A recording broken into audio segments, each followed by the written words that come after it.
ఈరోజు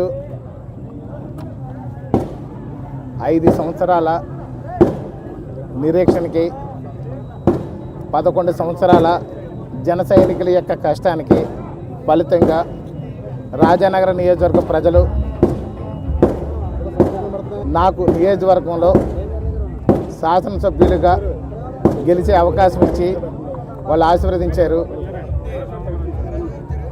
దాంతోపాటు రాజానగర నియోజకవర్గంలో ఉన్నటువంటి అతి పురాతనమైనటువంటి స్వామివారు స్వయంభూ శ్రీ లక్ష్మీ నరసింహస్వామి వారి పరిపూర్ణ ఆశీస్సులతో ఈరోజు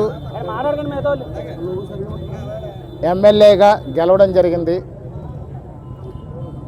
ఎమ్మెల్యే గెలిచిన తర్వాత రాజానగర నియోజకవర్గంలో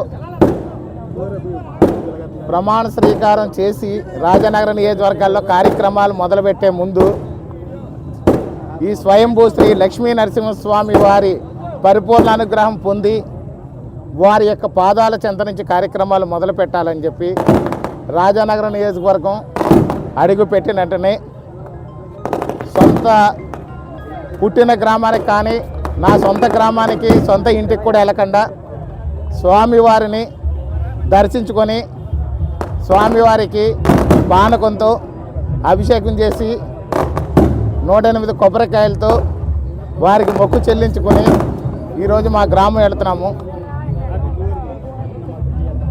శ్రీ లక్ష్మీ నరసింహస్వామి పూర్తి ఆశీస్సులతో రాజానగర నియోజకవర్గ ప్రజలు, అధికారులు, ప్రింట్ అండ్ ఎలక్ట్రానిక్ మీడియా సోదరులు సహాయ సహకారాలతో రాబోయే 5 ఏళ్ళు మంచి పరిపాలన దక్షత ఇవ్వాలని, మంచి పరిపాలన దక్షత స్వామివారు నాకు అనుగ్రహించి ప్రజలకు మంచి సేవలు చేసే భాగ్యాన్ని నాకు కలిగించాలని, ఆ శక్తిని, యుక్తిని, జ్ఞానాన్ని స్వామివారు ప్రసాదించాలని కోరుకుని ఈరోజు మా ఇంటికి వెళ్ళటం జరుగుతుంది.